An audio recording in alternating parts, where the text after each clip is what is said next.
ఎన్ని కోటాను కోట్ల మంది అయినా కానివ్వండి, నమ్మి దుర్గా అమ్మా అన్నాడు అనుకోండి, అలా అన్నటువంటి వాళ్ళు ఎన్ని కోటాను కోట్ల మంది అయినా సరే వాళ్ళ యొక్క భీతిని, భయాన్ని ఆమె తీసేస్తుందట.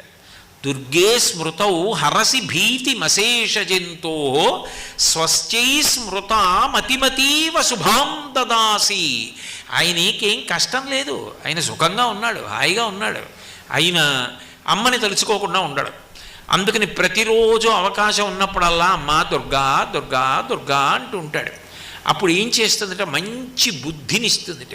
ఆయన కీర్తివంతుడు కావడానికి ఆయన యందు అట్లా ఆలోచన దొంతరులుగా ఎన్నో మంచి శుభ సంకల్పములు చేయించి వాటిని కార్యములుగా మార్చగలిగిన దక్షతనిచ్చి ఇన్ని చేసిన వాడన్న కీర్తిని కట్టబెట్టి యశస్విని అవుతుందిట. అమ్మవారి